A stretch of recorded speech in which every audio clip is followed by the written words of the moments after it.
നാം ഉറക്കത്തിൽ കാണുന്ന സ്വപ്നങ്ങൾക്ക് നമ്മുടെ ജീവിതവുമായി എന്തെങ്കിലും ബന്ധമുണ്ടോ എന്ന് വിശകലനം ചെയ്യുന്ന രീതിയെയാണ് പൊതുവെ സ്വപ്നശാസ്ത്രം എന്ന് വിളിക്കുന്നത്.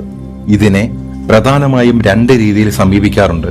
ഒന്ന് ആത്മീയവും ജ്യോതിഷപരവുമായ കാഴ്ചപ്പാട്, രണ്ട് മനഃശാസ്ത്രപരമായ കാഴ്ചപ്പാട്.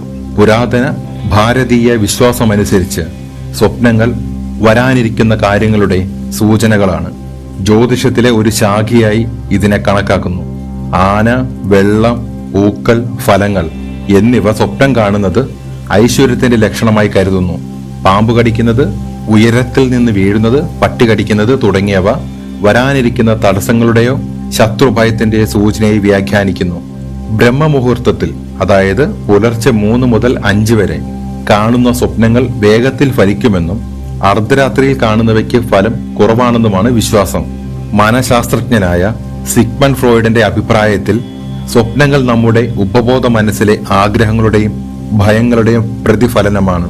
നാം പകൽ സമയം ചിന്തിക്കുന്ന കാര്യങ്ങൾ, നമുക്ക് അനുഭവപ്പെടുന്ന സമ്മർദ്ദം, പേടി എന്നിവ രാത്രിയിൽ സ്വപ്നങ്ങളായി രൂപപ്പെടുന്നു. ഉദാഹരണത്തിന്, പരീക്ഷയെ പേടിയുള്ള ഒരാൾ താൻ പരീക്ഷയ്ക്ക് തോൽക്കുന്നതായി സ്വപ്നം കാണുന്നത് അയാളുടെ മനസ്സിന്റെ ഉത്കണ്ഠ മൂലമാണ്.